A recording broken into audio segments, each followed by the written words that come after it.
করে দেন, ঋণগ্রস্তের ঋণ পরিশোধের তৌফিক দেন, হারাম হালাল বেঁচে চলার তৌফিক দেন আল্লাহ রব্বুল আলামিন। বেকার যারা আছে হালাল কর্মসংস্থানের ব্যবস্থা করে দেন আল্লাহ। সকলকে শারীরিক সুস্থতা, মানসিক প্রশান্তি, অর্থনৈতিক সচ্ছলতা দান করেন আল্লাহ। প্রত্যেকটা পরিবারে দ্বীনের আবহাওয়া জারি করে দেন রব্বুল আলামিন। খাস করে আমরা যারা হাত উঁচু করেছি আল্লাহ, আমাদের মধ্যে হয়তো অনেকের মা নাই, অনেকের বাবা নাই। আয় আল্লাহ, মা বাবা কত বড় নেয়ামত, যার নাই সে বোঝে মা বাবা কত বড় নেয়ামত। আয় আল্লাহ, দুনিয়ার অপর প্রান্তে আমেরিকার খবর মুহূর্তের ভিতরে পাওয়া যায়, দেখা যায়।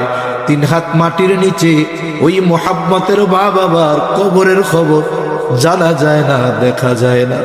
আয় আল্লাহ, গুনার কারণে যদি কারো মা বাবার কবরে আযাব হয়, এখানে উলামায়ে কেরাম আছেন, তালিবুল ইলম আছে, আপনার দাড়ি পাকা বান্দা আছে, যুবক আবেদ আছে, মুসাফির আছে, যাকে পছন্দ, যারা আমল পছন্দ, তার আমলের ওসিলায় ওই মা বাবার কবরের আযাব আপনি মাফ করে দেন।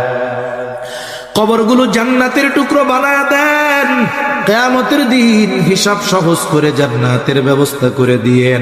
যাদের মা বাবা বেঁচে আছে, সুস্থ দীর্ঘনেক হায়াত আল্লাহ আপনি দান করেন। আয় আল্লাহ, যাদের সন্তান অবাধ্য আছে, সন্তানগুলারে বাধ্য করে দেন। আয় আল্লাহ, খাস করে মালিক মা বোনদের কবুল করে নেন, পর্দানিশীন বানায়া দেন। আয় আল্লাহ, 5 ওয়াক্ত নামাজ যথাযথভাবে আদায় করার তৌফিক দেন রব্বুল আলামিন। আমাদের সকলকে সকল পাপাচার, অনাচার, অশ্লীলতা থেকে বেঁচে থাকার তৌফিক ও হিম্মত দেন।